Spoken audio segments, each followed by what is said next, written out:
Hi everyone, welcome to Wandering DMs. I'm Paul. And I'm Dan, and on this episode of Wandering DMs, we're going to be talking about One D&D, which is the code word for what I think we would want to call 6th edition, and that was recently announced, and it's undergoing playtesting by Wizards of the Coast. So today we're going to analyze this new release from an old schooler's perspective and answer the question, is it a threat or is it a menace? All that and more today on Wandering DMs. Those are the only two options, huh?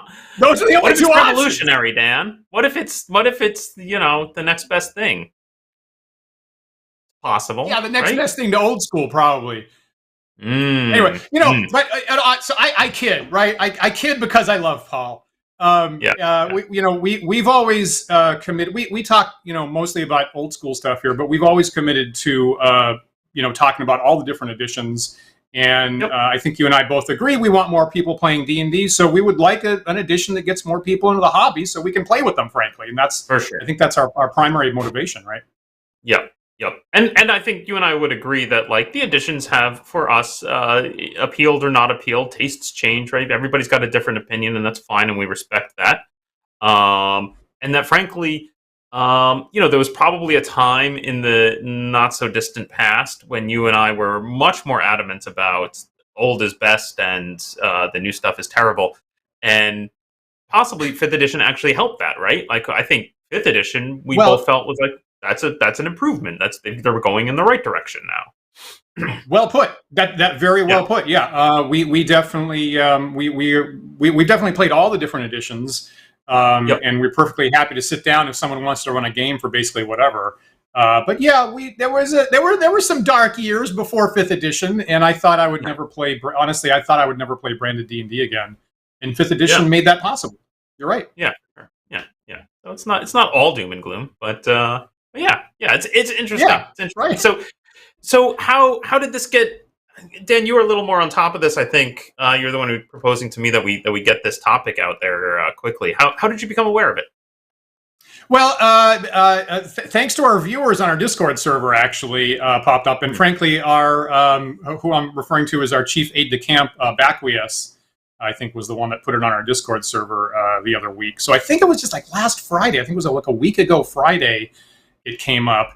And big thanks, as usual, to Bacquies for moderating the chat that's happening right now, confirming that we're online and telling me about One D&D, actually. So it's kind of weird. I guess it came out different, doesn't it? Right? Yeah. That seems a change for me because, of course, for me, the big anecdote is always the grand reveal of 4th edition at Gen Con that I was present for, where they made a big show and a big display out of it. This feels like, I mean, yes, it's a product announcement, and yes, they are certainly trying to promote it, and maybe it's just a sign of the times, maybe just because these days, thanks to the pandemic and et cetera, there's less opportunity for like big grand gestures in public, and more they're just going to announce a thing online. But that seems that's a good point.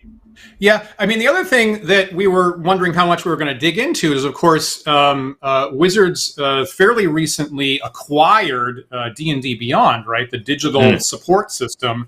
And so part of what they're talking about is clearly to more closely fold that in and make it very integral to the whole experience of D&D. And this announcement is on D&D Beyond, for what it's worth. I've got a link in the YouTube description right now. So if you want to see this announcement and the beginning of the draft rules, you will go to dndbeyond.com/1-DND. And maybe they want to get more eyeballs on D&D Beyond, maybe.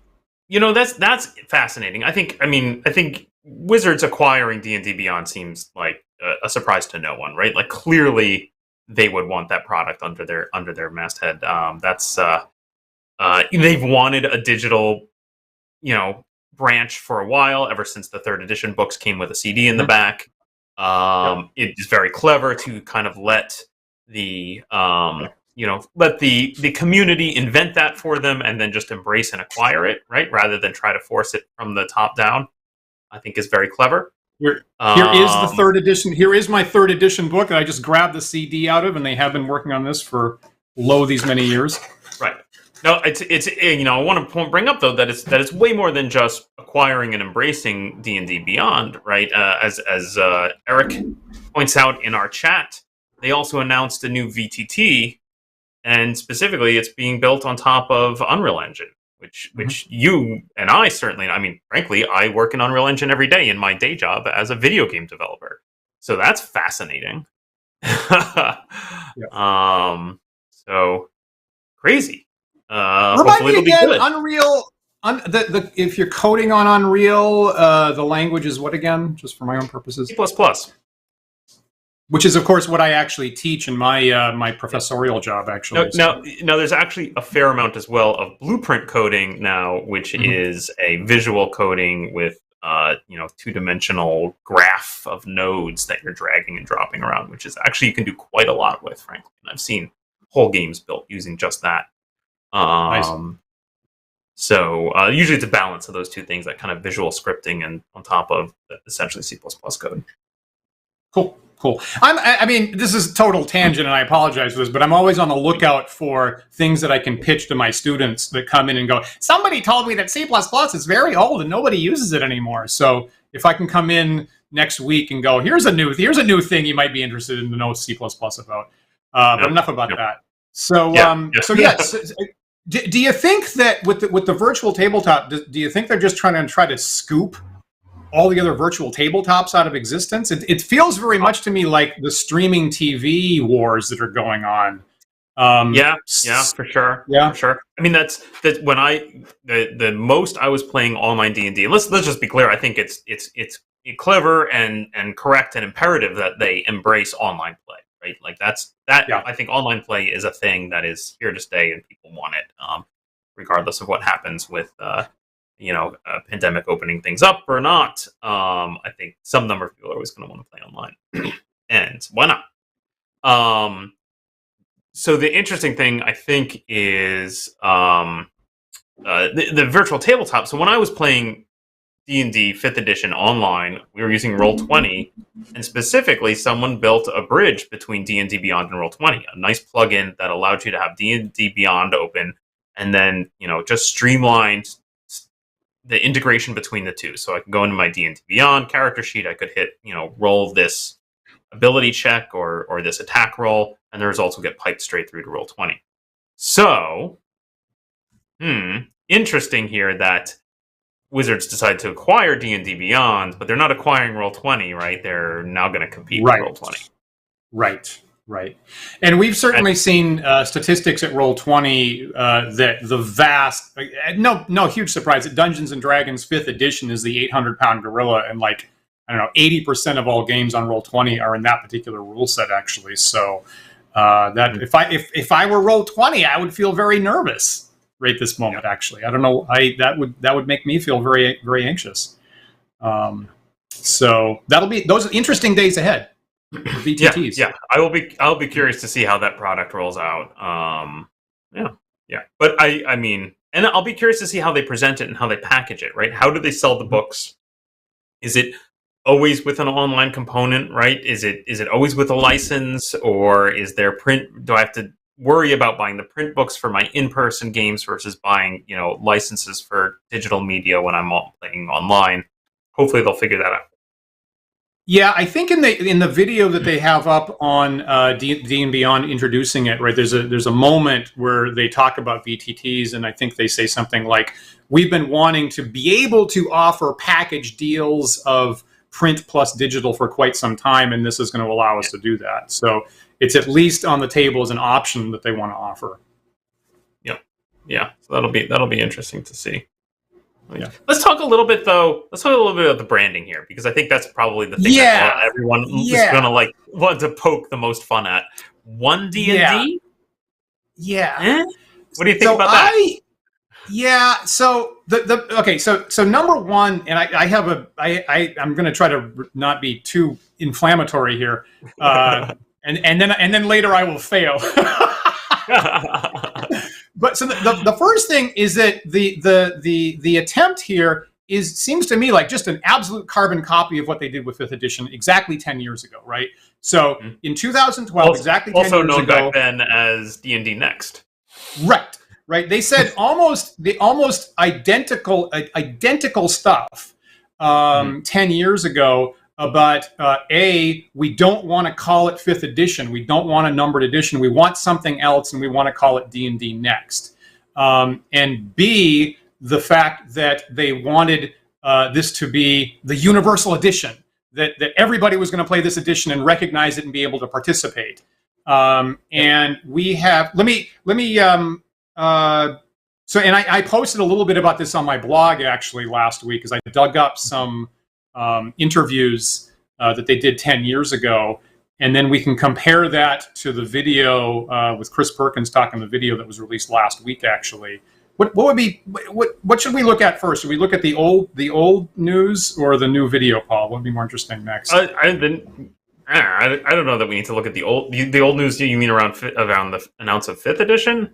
I do. Yeah, I actually do kind of want to. Let's look at the video first. Let's look at the video first, and I'll compare to what they said 10 years ago.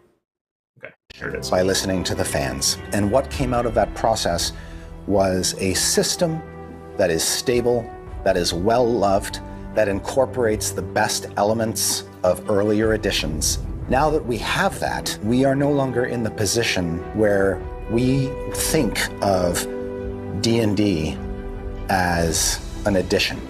It's just D&D.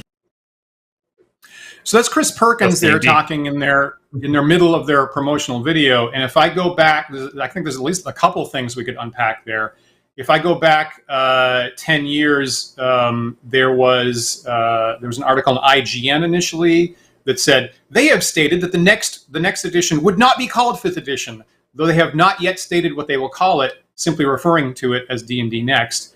And the other thing, there's actually got quite a bit of press on Forbes at that time, is it said Wizards has set an ambitious goal to create, with the help of their fans, a universal rule set which unifies all players under one single system. And there's a quote, "We're focusing on what gets people excited about D&D and making sure we have a game that encompasses all different styles," said Mike Merles, group manager for D&D research and development at the time.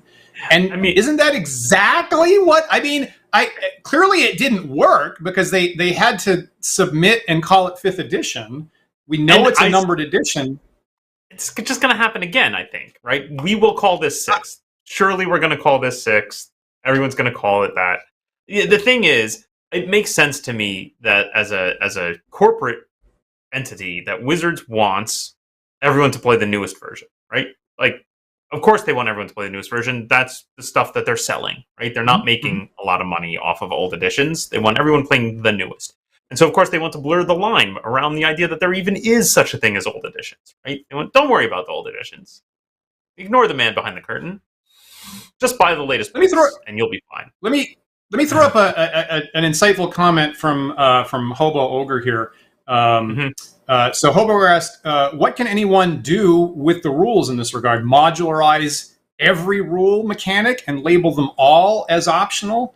And that, 10 years ago, that is exactly what Merles was claiming. They're actually, in interviews, he was actually saying Merles has been aggressive about promoting the new rules modularity, which should allow players to plug in or drop out rules to match whatever their preferred playstyle is for any edition. And that seems like a crazy, I mean, I'm just amazed they're claiming that they're going to try again. I'm not entirely sure whether this is just marketing fluff or whether they actually sincerely are going to take another crack at that. But I am agog that they think they're going to try that again.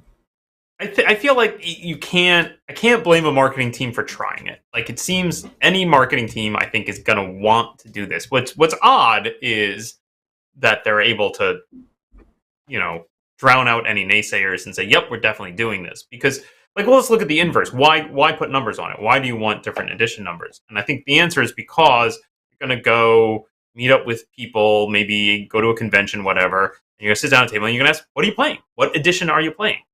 And Wizards of the Coast would rather that not be a question. They don't want you asking that question because they don't want anyone to play any of the old editions ever. Okay, so I'm glad that I didn't have to say that horrible thing, Paul. Thank you for helping me out here, because this is the thing that I will actually highly critique. I am astonished at the. I mean, and they sort of say this is just the code name for what's going to come next.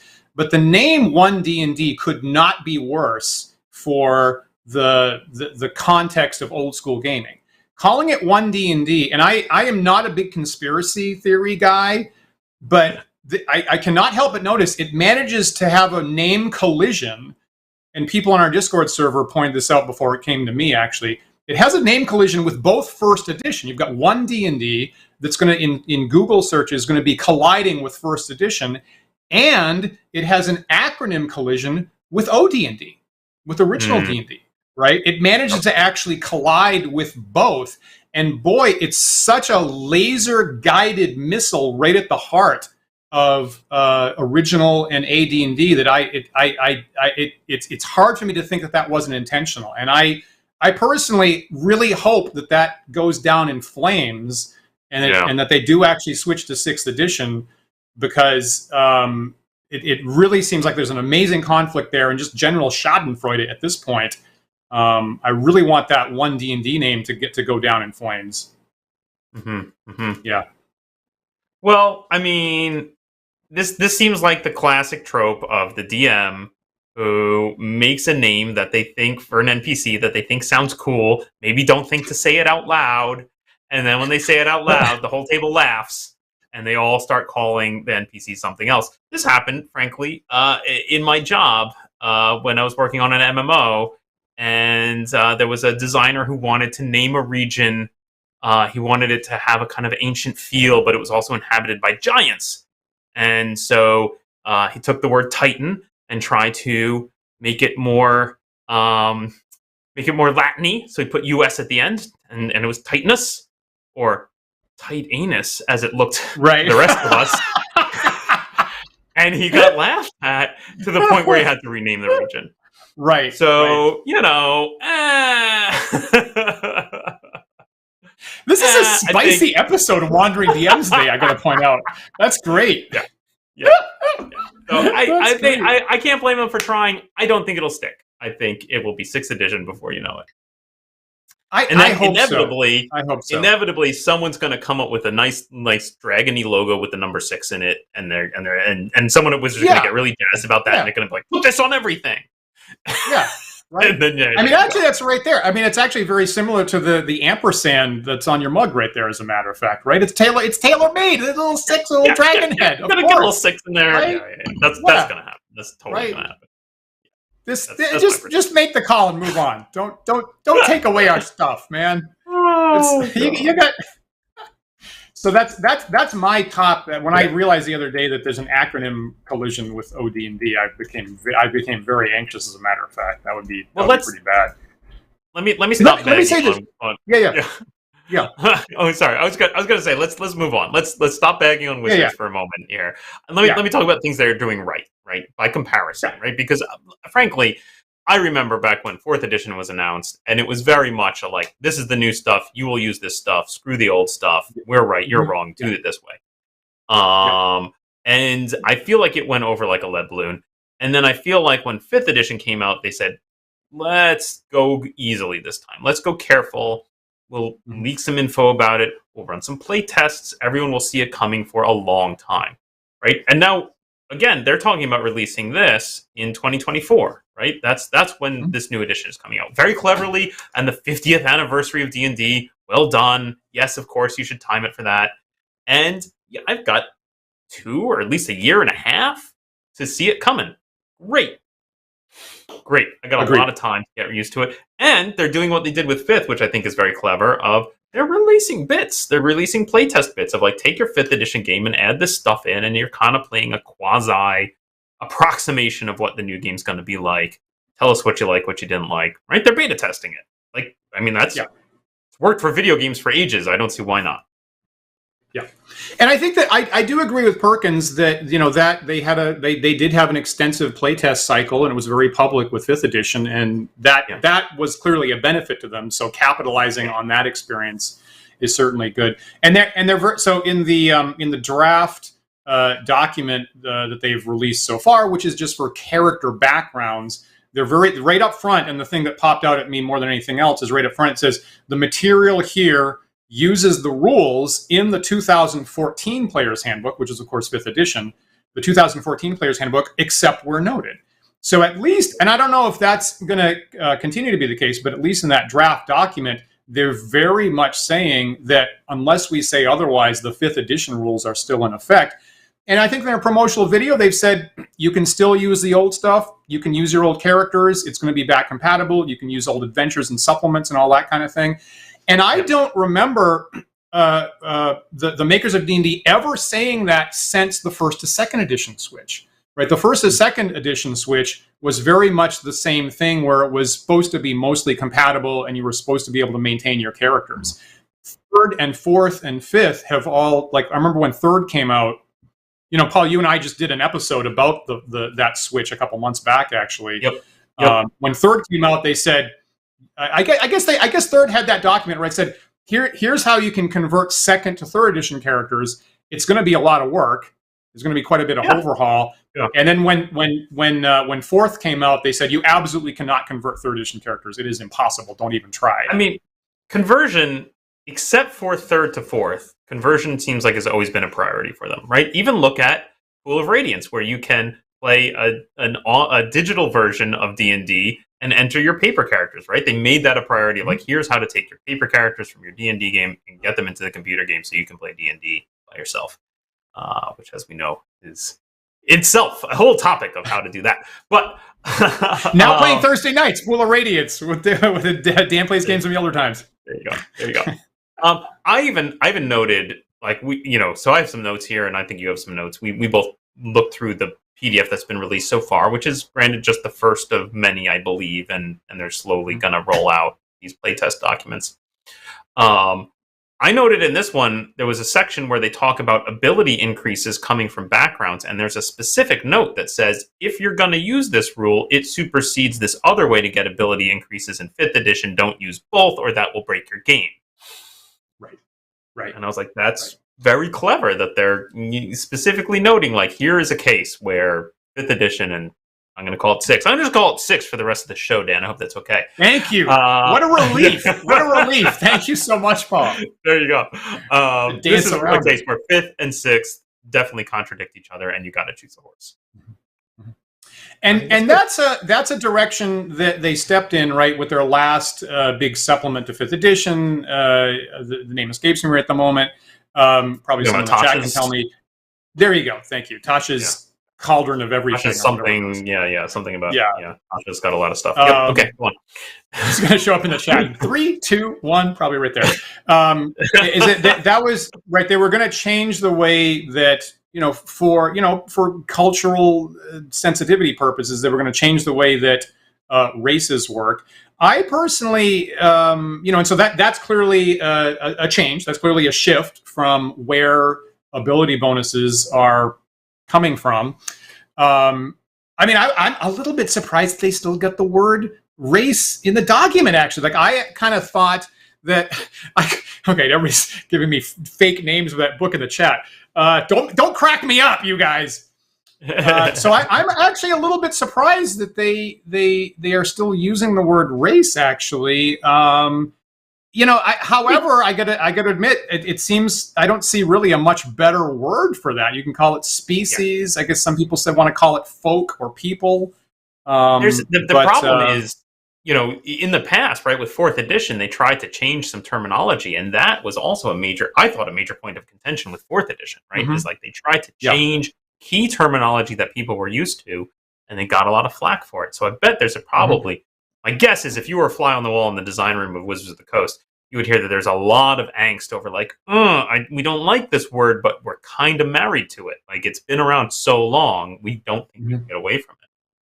Right? Yeah. Now, I will point out, here's something that jumped out at me about this document, right, is one, big emphasis on backgrounds, right? Backgrounds almost seem more of an important choice than other choices you're making. In fact, no classes in this document, right? They chose... Now, maybe it was just that would have made the document too big, and that's just how they're logistically breaking it up. I could see that. I could buy that. Maybe that's the reason. But I think it is interesting.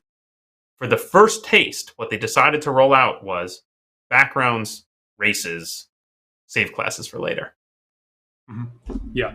You can kind of see that. That kind of sort of makes sense from a verisimilitude point of like, here's the things that you are that you don't.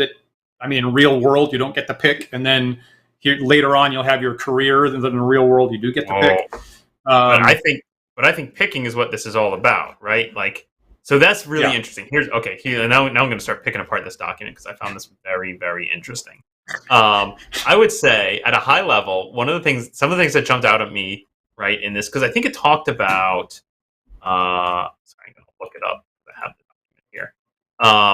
Right, so it talked about like the first page 1, determining your origin, and it starts with, after choosing your character's class, it's time to consider the character's origin. After choosing their class, which we don't have here.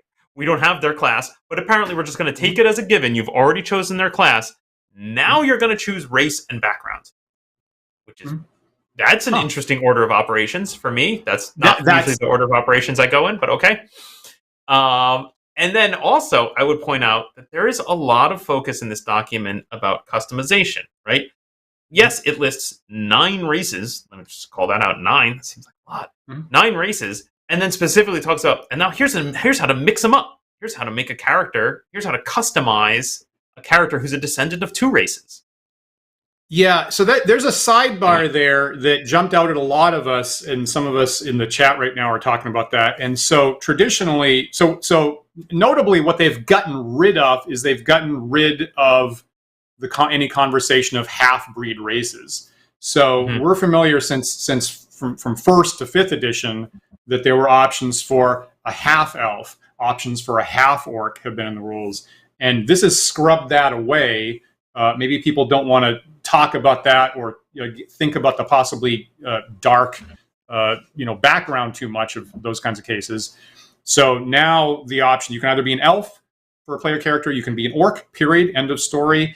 And that sidebar, there's a sidebar about mixing them, but truthfully, if you boil it down, what that says is you can declare, it's up to you, player, you can declare that you have parents from 2 different races.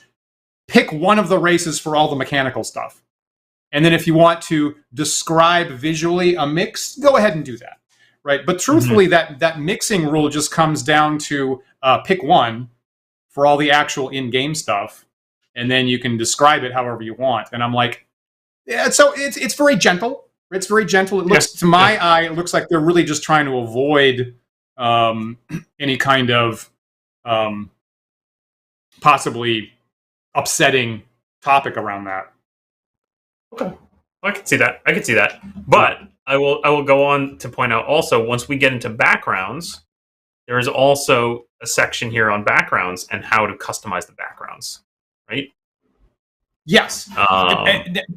Now, and that my interpretation of that is fundamentally is you can do whatever you want, right? They have a big list of backgrounds, but the truth is here's what the backgrounds are giving you from what I see. You get 3 ability score points, right? So you roll your abilities or whatever, and then you're going to get 3 ability score points to put where you want. You're going to get 2 skills. You're going to get 1 tool and 1 language and 1 feat. And I guess we should talk about that. And the truth is the background rules say you can just put them wherever you want. You can put those absolutely wherever you want. Explain why they're going where they are because of your background. And I guess if you don't want to think too hard about it, pick one of these backgrounds and that'll tell you where to put them. But the core, you can put them wherever you want. Let's step back from customization for a minute and talk about feats. But then I want to come back to the customization angle because I think that's really interesting. But let's talk about feats. Yeah. What are your thoughts on the inclusion of feats here? Well, my understanding in 5th is that if I look in the 5th edition player's handbook, clearly the whole idea of feats is an optional variant. It's in this chapter. It says the DM may possibly tell you for your campaign that you're using feats, maybe, but it's optional. Now here in this document, it comes out and says every character gets a feat when they start out, period, end of story. So to me, that looks, and I've been mystified all through the 5th edition era about exactly how many people were playing with feats. But this seems to make that a core rule all of a sudden, and it's distinguishing them as, here are first level feats, you can get at first level. Is that a switch, or am I crazy? Yeah, no, that's absolutely a switch. In fact, and I will say, the group that I was playing with that played 5th edition, we originally played without feats. We then tried playing with feats and universally decided we did not like the feats and removed them back again. Interesting. And the problem we had with feats, frankly, is that many of them were good, some of them were overpowered, and the specific problem of mixing and matching is that you had some players who were going to find combos that just, broke the game a little bit. Right? And this brings me right back to what I wanted to put a pin in, which is this customization. So there's all this customization in here, and I feel like we're really pushing towards that problem of, pick from a smorgasbord, a sort of buffet of you're a buffet of mechanics. Pick the ones you want for your character. You have complete customization ability. And I think as you posted on your blog, like anytime you start going down that road, you open the door to just, impossible to test, right? Impossible to test every variation.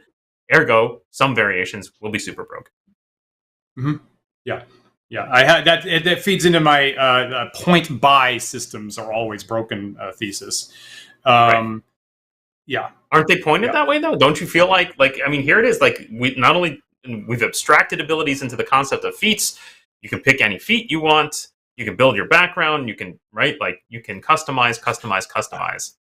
I want to say yes, and the distinction I will say is feats are at least binary choices. They're labeled. Mm-hmm. They're qualitative, right? You either have it or you don't. The systems that I'm convinced that are always broken are. This ability is worth 5 points, and your armor is worth 2 points, and it's worth 3 points for each your weapon length, and you know that kind of like I'm paying points for numerical adjustments are the kinds of things that I find to be always broken. I mean, I use feats in my own original D&D game, right? Yeah. And a couple of minutes ago, Hobo Ogre was saying, you could just take the original 4 classes and throw in some feat. Some feats to taste, and you can basically make whatever you want. I do actually. That's the one thing from 3rd edition that I was really excited about. I thought did actually make sense, and I actually have worked into my original D&D game. And for me, I call it feats, but it's basically to wrap all these boosts that Gygax gave fighters as far as extraordinary strength and weapon specialization and sweep attacks and bonuses against giant monsters and tracking and that kind of stuff. Was an elegant way to offer those options in a menu. The thing I worry about feats is that where we saw them break down are cases where they just open the door to a multitude of options and the specific combinations. If you take this feat and that feat together, it breaks the game in this way. I'll even point out one of the feats listed in this document is you get a spell. Here you go, first level spell that you can just cast. Interesting, right? And so now they've opened the door for like. Well, for every spell that as you and I both know, the more books they publish, the longer these spell lists are going to get. Yeah, right. Yeah. Spells will be introduced that cause issues. And I agree. And the longer the feats list will get too, because our experience with 3rd is that every single supplement was giving more options for characters because that's something that people want to buy. And there were more feats and more feats and more feats, and they weren't play tested. And if we said, anything that's D&D branded is good at our game, bam, the game was actually broken. If there's a small enough set that they were actually play tested, that's one thing. But if you're rolling out another dozen feats every month, then I agree, that will sure to be broken, no doubt about it.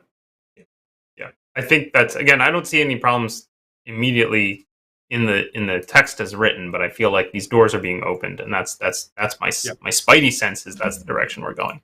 Yeah. And let me make one more critique about feats before we move on from that. So again, when 3rd edition came out with this idea of feats, which to me just wraps up options that were all over the place in 1st edition, I was really excited about it, partly because it very much conjured the Irish myth cycle of the Tarn, which is the story of Cuchulainn adventuring in Ireland. And it was very key to that story that Cuchulainn was trained in a bunch of special fighting feats. He had the feat of fighting on top of a round boulder, and the feat of fighting in a river, and the feat of using the Guy Bolga, the special magic spear that he has, and on and on and on. And one thing that I noticed about the feats that they've got in this document is that And for me, what I, as a amateur game designer, I found if I don't pay attention to the part of speech that I'm using the label stuff, I always wind up regretting my misattention later. And the thing about the feats in this document is they're not verbs, they're nouns, right? They're not, the feats here are not things that you do, they're things that you are, like crafter or healer or lucky or musician, right? And to me, that you were just talking about when they revise terminology, that actually bothers me, that the feats aren't things you do, like, fight extra fast, or be extra accurate with a bow, or be able to do this or be able to do that, like they were, like I'm more familiar with in 3rd edition. But they're all nouns, and they don't feel like feats to me now. They just feel like background elements, right? I'm a crafter, I'm a healer, I'm a musician. Those aren't feats. Those are occupations. So that, to me, that feels like they've redefined the whole idea of what a feat is, and I'm just have a little bit of a sour taste in my mouth about that. That's Dan's niche complaint for the day. All right. Okay. I hear you. I feel like at least half of them are ones that would be easy to invert, right? You're like, well, rather than being a tavern brawler, I have the tavern brawling skill or feat, right? Agreed. On the other hand, then you have like tough. I'm not sure. Agreed. Yeah. Toughness, going forward. Yeah. 3rd edition had toughness. Going forward, I'm worried that this is going to be, used as, background elements, historical elements, and not elements, right? Things that you do for your background. It is absolutely part of your background. Two different things. So your feats are, so your background gives you a background, is what we're saying. Yeah. It's eating itself up. Aren't these feats a little bit essentialist, Paul? Don't you think? Okay. I want to point out one other thing about the document that jumps out at me, Dan. I'm curious your take on it. Is we have now 3 spell lists. They have been reduced. We have exactly 3 types of spells: arcane, divine, primal. What are your thoughts on that? I missed that. You missed that. Is that That's fascinating. I really the primal.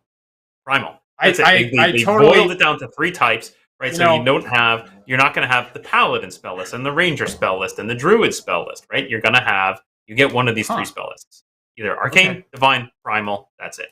Really? Okay, I see that now. Okay, so this is my bias, of course. You know that, like in my original games, I don't even have clerics. So for me, there's for me in my games, there's one magic spell list for wizards. The end. So I usually in these kinds of lists, I look at arcane spells, and then my eyes just shut off after that. So so primal spells are like going to wrap up your stuff? concepts of like druid or ranger or any spell that comes from a more natural or fayish kind of background rather than a divine celestial background, right? I think got your spells from studying books, your spells from praying to the gods, and your spells from the forces of nature. So that's a reduction from what was previous in 5th edition. Yeah. If you open the 5th edition, the 5th edition Player's Handbook, or as it's called in this book, the 2014 Player's Handbook. I love that they're just putting the year number on it, which is awesome. Good for them. They don't want numbers, right? They don't. Anyway. I'm like, okay. I'm off that. I think it's fascinating. Good catch, though. Good catch. I think it's clever. I think it is actually clever. It's one case where they simplified rather than blew the door open, and I'm happy about that. That's what I want to see. Simplifications, not complexities. Mm-hmm. Yeah. I agree with you on that part. Yeah. That's the bit. I like that. I'm curious to see where that goes. I'm curious if we're still going to see. I'm sure we will still see spells that bridge the gap. Right? There's going to be spells that are on 2 lists. That always, I don't know. Even in 1st edition, that caused issues. Right? Like I'm watching you play Pool of Radiance and ask, well, what spell level is whole person again? The answer is depends. Depends on whether you're a cleric or a wizard. You're right. You're right. Yeah. So I feel like that's a pretty good idea. I like this minimalizing the spell rosters. That seems sure. That feels in the right direction to me. Yeah. Less for new players to parse. Yep. I'm down with that one. Cool. What else? What jumped out at you on this document, Dan, that we haven't talked about? Okay, so at the very end, right, they've labeled it like glossary of terms, right? So at the end, they've got glossary of terms of like maybe there's some terms that we're going to slightly refine what these words mean, but kind of buried in there, there's a couple of what I think really interesting modifications to what I would call are like really essential core rules in there. And the one thing, so they've got a term they're calling the D20 test. Mm-hmm. Now, so, I mean, what we'd call a D20 roll or a D20 check before, I guess? Is that brand new? I think, I think it's just a new label, right? So they immediately come out and say D20 test counts for ability checks, attack rolls, and saving throws. Yes, anytime you roll the D20, that is a D20 test. And I think that's a labeling system so that later on they can have things that say, this gives you +1 to all D20 tests. And I don't have to say, it applies to ability checks and saving throws and this and that, but not this, right? Just say, nope. Right. Just D20 tests. Yeah. Right. And so two interesting things there. I think you might have pointed one of these out to me first before anybody else is one, they accept, and because there's been a prior episode of this show where you quizzed me actually about exactly what the auto success 20 versus auto fail 1 works for of those three things you just mentioned: attacks, saves, ability checks. And because it's two of them and not one of them, but here they accept that 20 is always an auto success for any of those things, and 1 is always an auto fail for any of those things. How do you feel about that, Paul? I'm fine with that, honestly. I get the desire to like just unify it. Like why have it work one way with one kind of roll and not the same way with another kind of roll? Yeah, I'm down. I agree. And the other thing that I think is very interesting is it says a D20 test is only warranted if the target is between 5 and 30. So if you have some kind of skill or whatever that the target number happens to be 2, 3, or 4, do not roll. The rules specifically say you don't roll for that. And if for some reason there's a target number above 30, it also says you do not roll for that. You just automatically fail. Don't even try to roll a 20. And that you know what? I think a lot of us actually kind of like that. That I guess that folds into their whole bounded target numbers or whatever they call it, bounded accuracy. I think. Yeah, I would say I very much like the intent there, right? I mean, it's something I feel like I've harped on and included in rules I've written in general. I always sort of have a note there of like, okay, here's some rules for how to roll here's some rules for how to roll dice to determine an outcome. And usually one of the first things I say in there is make sure you want to roll dice to determine the outcome. There are lots of cases where you shouldn't do that, right? There are plenty of cases where like it just happens. It just happens, or it just doesn't happen, right? The answer is just yes or no, and it's obvious. Don't bother with the dice. It's interesting to me that they're tying it to very specific numbers.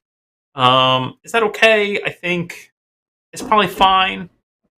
I feel like there are probably gonna be cases where people are like, rules say that I have to roll this because the target number's a 5, even though I have a +7 on my roll, right, or whatever it is, right? There's still going to be edge cases there where probably the answer should be don't roll. I think.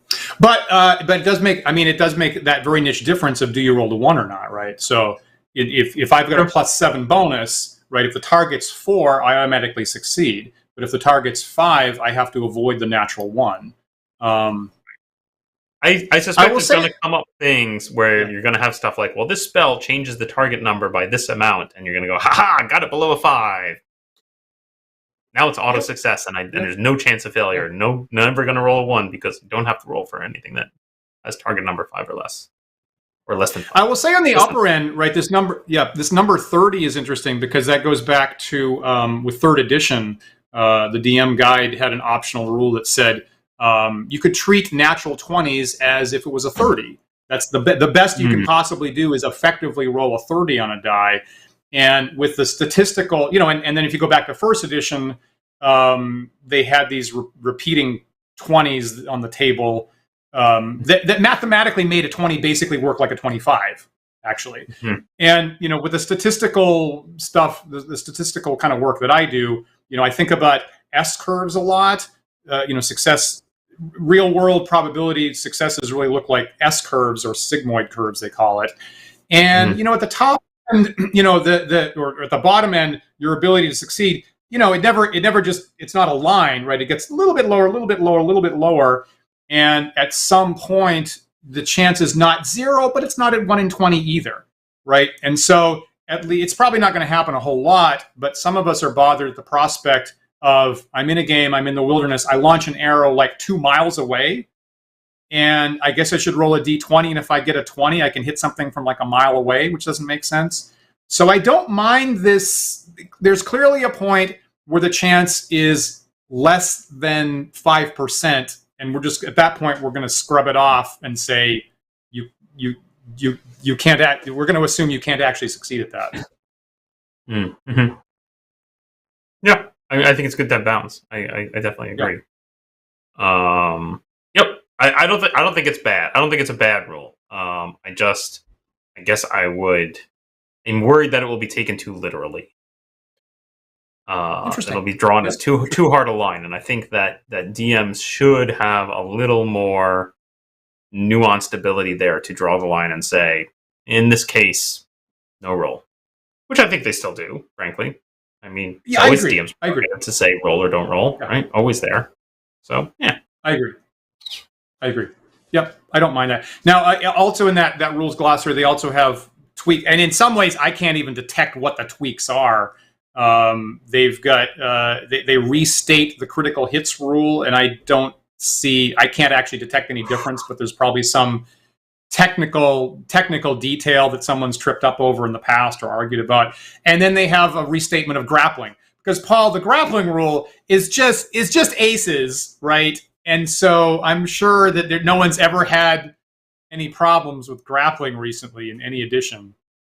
I mean, surely that is a word that is new enough that they could divorce themselves from it. Like, maybe give us a whole new term for it, Wizards, because every time someone, I feel like there's a fair number of DMs who have that little bit of PTSD of every time the word grappling comes up, they go, okay, get out the charts. If viewers would like to see more about grappling, please go to our prior episode, our hour-long episode about grappling, because it's sufficiently prickly that we spent a whole hour chatting about it in prior editions. D&D Grapple Edition. Yeah. So they're still, we're still trying to grapple the grappling rule into submission. It hasn't happened yet. It's a powerful opponent. I want to say at a high level, you and I are nitpicking this one document quite a lot, because frankly, the only thing we have to go on at this point, right? All we have is some marketing speak in a video and this document, which is some alterations to 5th edition. I don't know. I think my gut says it's still much too early to tell about 6th edition. And frankly, even the way it's presented, I think is good on them for saying like, well, this is a playtest version. Some of the stuff in here might be terrible, and we might decide not to do it. Right. So, and I think that's very clever. I think that's the right way to do it. And I'll be curious to see as it rolls out. I'll be curious to see what else they roll out, and I'll be curious to see how the players take it and what things work in games and what things don't. I agree. And I am actually fond of them saying that we're building on the prior edition instead of completely scrubbing it. I think previous tenures at Wizards of the Coast have been like, we absolutely want to. It's kind of funny. We're kind of getting mixed signals about whether they want to put a stake through earlier editions or welcome it. And I'm sure that in the boardroom they have mixed feelings about that as well, as they want old players to welcome, but they also want them to buy the new stuff. Right, and that's always going to be the case, right? I mean, that's like, it is so easy for us to look at a large corporate entity from the outside and say it has one unified, purpose or one unified intent, and everyone in that company absolutely agrees on everything they do, which is nonsense, as we all know. Because any of us have worked for any largish company or any company of any size, really, will immediately know that you get a certain number of people in a room and they disagree on stuff. So I'm sure internally that there's lots of disagreement. I want to pick on one other thing here, though, that struck me as interesting, Dan. The title of this document, if I go all the way to the top, the title of this document is Unearthed Arcana 2022. Isn't that interesting that they've called it Unearthed Arcana? I know it's so funny because I was just writing an article for my blog about the original Unearthed Arcana, so it's kind of funny that this name was popping up for me in multiple places on the same day. And I think that's generally the brand that they put all of their draft trial stuff under. Maybe someone in the chat can clarify that. Because doesn't the original book Unearthed Arcana for first edition D&D isn't that often regarded as like the initial beginnings of what would become second edition? Interesting. That might be new. That might be a different perspective than I'm used to. Oh, really? I thought I remember reading that online. This notion that like what Gary was putting in Unearthed Arcana was a lot of his ideas for what should be in a new edition of D&D, and eventually what D&D second edition would have been if Gary was in charge. That could be a legitimate perspective. I mean, I can't get away from my perspective that it was mostly stuff that he'd already published in Dragon Magazine, and they were having a money crunch. So, frankly, the first thing that popped in the UA is let's scoop up some Dragon Magazine articles and make a cash grab before we go bankrupt.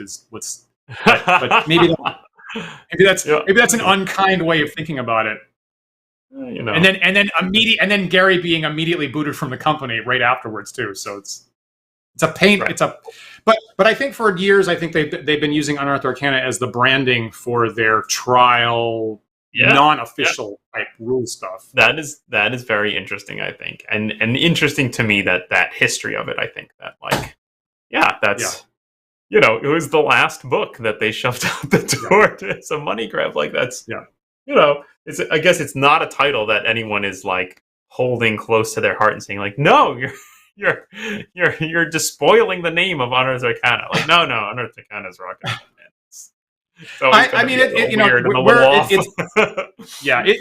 It's been a number of years, and you and myself, as first edition players, we have some scar tissue about issues that newer players do not recognize. I don't know if anybody can possibly sympathize with that, but if you were just transported from 1985 to now. You'd probably be pretty surprised at what the title Unearthed Arcana is being used for. Well, Dan, it's true. We're very close to running out of time here. What any final thoughts on One D&D? I mean, I think it's super interesting. I mean, I think it's super interesting that they publicly show what they're doing. They're showing their work. We respect that. That's great. They're giving an opportunity for feedback. They're trying to get more people into the game. That's great. I do have to really, really hope that they get off this One D&D title because it's potentially deadly for I think old school representation online. So I really hope they get off that and just call it 6th edition. Just call it 6th edition as soon as they possibly can. I guess that's the main thing on my mind is I really want that to be altered, and I'm amazed that they're just trying the exact same claims they did with 5th edition. They're trying the exact same claims to we're not going to give it a number and it's going to be the universal edition and no one will distinguish it again. And I'm amazed they're trying to once more onto the breach about that. Yeah, I mean it feels to me very clear when the marketing team has the reins versus when the design team has the reins. Right, there are certain choices here that I feel like, well, that's the marketing team. They definitely came up with that idea. I'm hoping that there's somebody exasperated at Wizards of the Coast going, really? Didn't we just do this? It didn't work last time, guys. Why do you think it's gonna work this time? It also reminds me of like operating system names, right? That can't be consistent, right? So we've gone through cycles with Windows of like it's going to be a number and then a year and then a name and a number. Right? Windows 1 and 2 and 3 and now 2000 and Millennium and XP and 7, right? And there's a different marketing group in charge. It's never exactly right, and they keep doing this. Treadmill of strategies about how we're going to identify it. Yep. Can't blame them for trying though. I don't feel burnout. I don't feel like, oh no, another edition already. Like, I mean, in fact, I think it's very clever that the text calls out that the original 5th edition Player's Handbook is from 2014. They waited 10 years to make the next version. That seems a reasonable amount of time to me. I see that. Yeah. I see it. Yeah. So, I can't blame them for any of it. So I'm not upset about its existence. There are definitely some choices in this document where I'm like, oh, that doesn't sound great to me. But maybe I'll be proved wrong. We'll see. I'm not chomping at the bit to go and start up a campaign of 5th edition plus Unearthed Arcana 2022. I don't know about you, Dan. Are you gonna get out there and test it? Unlikely. I have enough on my plate as well. I still haven't quite exactly figured out how to play original D&D correct, so I'm still working on that. Well, viewers, if you are playing 5th edition plus Unearthed Arcana 2022, if you're rolling in these playtests to a campaign and actively using them, we would love to hear your thoughts. Like all of our musings, I think, are just so much armchair generalism. Like, I want to hear the real reports. Tell me on the battlefield, how's it going? How's the campaign going? What rules work? What rules don't? Leave us some comments here in the video. Tell us how your campaign with the new beta test rules are going and what you like and what you don't. We'd love to hear it. I'm sure it will be a topic we return to many times over the next year and a half. Yeah, and tell us, I'm certainly very interested in that, and we'll keep an eye on what the next announcements from Wizards are, and tell us in the comments if this is interesting to you and you want to see us look at the other information that comes out later about One D&D, or hopefully 6th edition is what they'll call it very soon. And of course, remember that you can like, follow, and subscribe to us, the Wandering DMs. We are on YouTube and Twitch and Twitter and Facebook and GitHub, and stuff goes up on GitHub, and we're on TikTok, and we have the handle Wandering DMs on all of the sites, so look for us there and you'll get updates on upcoming shows. If you prefer to listen to our show in audio-only podcast format, you can do so. Those podcasts are available on our website at wanderingdms.com, as well as on various podcast carriers such as Google Podcasts and iTunes and Spotify and Stitcher and Pocket Cast. If you're listening to us right now on one of those other sites, please take a moment to rate and review the show on that site. That helps other users of that site find our show, and we really appreciate it. Yeah, it really does. And of course, huge thanks to our patrons who support the Wandering DMs show. If you'd like to join them, please visit patreon.com/wanderingdms, and you'll see discounts on merch, monthly behind-the-scenes stuff we try to do, and access to our Discord server, where, like we said, the conversation is always ongoing, and we get news updates from our patrons, and we give news updates of what's coming next. Some great questions that feed into upcoming shows and our blogs and things like that, so we hope you'll join us there. And, of course, every Sunday we have our live after-party chat. So in about 10 minutes, Paul and I will be there, and we can continue the conversation about what your ideas of 6th edition are, and we hope that you'll be there. We're both there today, right, Paul? Yeah, absolutely. I'm expecting this is a fairly hot topic amongst our patrons, so I'm sure that there will be some lively conversation. So come on, join in. Drop $1 in the bucket and come on to the Discord and have a chat with us. I'm sure it'll be interesting. Yeah, and of course, look for our other shows. I'll be back. Pool of Radiance. I'm getting some traction. I think I'm about halfway through at this point, actually. So I'll be back late Thursday night Eastern time for more Pool of Radiance as my characters level up, and I was pretty successful last week. So hopefully I can keep the inertia going. And we'll be back next Sunday. I think next Sunday you'll be wandering. I'm not going to say where. Probably Paul's going to be wandering. Yeah, so I don't know where he's going to be. Location. Tune in to find out. Yeah. There's one last comment from a viewer here that I'm going to put on screen here before we get out of here, and that is NAD a little while in the chat said, "You both should act out the grappling rules in real time."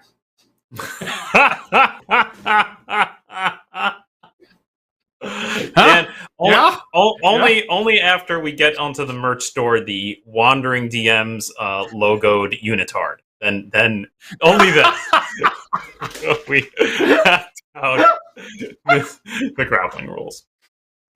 I'm not entirely opposed to the suggestion. Thank you very much, NAD. Hopefully we get together. We can make that happen in the branded unitards. Anyway, I think we're out of time. So do not forget, viewers. Thank you for the suggestions. But remember, we are live every Sunday at 1 p.m. Eastern Time. So we do hope that you'll join us again next week for another thought-provoking discussion. We'll see you then. Bye, everyone.